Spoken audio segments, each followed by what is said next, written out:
ngir ngeen di jot suñuy vidéo nag foo leen toll si biir réew mi wala si bitim réew da ngeen di abonné. jox seen wàccuwaay di leen jéggalu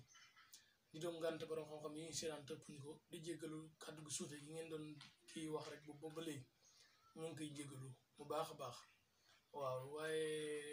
tey ñëw yéen ci waxtaan tuuti rek te xam ne bu leen fàttee abonné di leen ko ñaan ngeen abonné seen site Kémane Walo TV ndax seen yëf la yéen ko moom ñu ngi yéen rek la te di ñaan ngeen jëriñu si ndax lu wër leen jox te gëm nañ ne képp xoos def di nga si gis njëriñ bu mucc ayib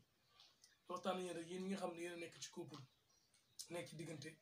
muy neex ngeen teel say jóg mu même bu dul man ngeen dem ñaandu ji feneen mais bu dul yi ngeen ñaandu ji feneen teel koo aar teel ko mettre quarantaine ne ko gars yi di waxee teel koo aar def si kaaraange ba nga xamee ne kenn du si seytaan du si mën a dugg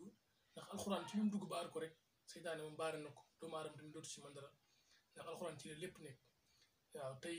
ñu indi leen benn nopp boo xam ne bu kenn def koo xam ne nag bu ko takk soxna nga xam bu ko fooy wala dara déedéet nga def koo xam ne da ngeen nekk ci sëy wala mu leer na kii boo ko defee di nga ko takk bu nangoo incha allah di nga ko takk mooy da ngay bind bisimilah rahmaani rahiim nga yaatal nimi def ci seen ñaari tur boo xamee tur yaa nga def ko si boo xamul tur yaa nga def si ñaari tur yow mi nga xam ne yaay bëgg nag yow mi nga xam ne yow yaay not kee yaa ko bëgg yaay féete sa tur na féete kaw moom turam féete suuf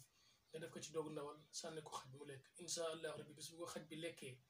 dina topp ne xaj gi toppee boromam incha allah rabbi te bu leen fàttee ngeen abonné seen Kémane Walo TV ndax si yéen a ko moom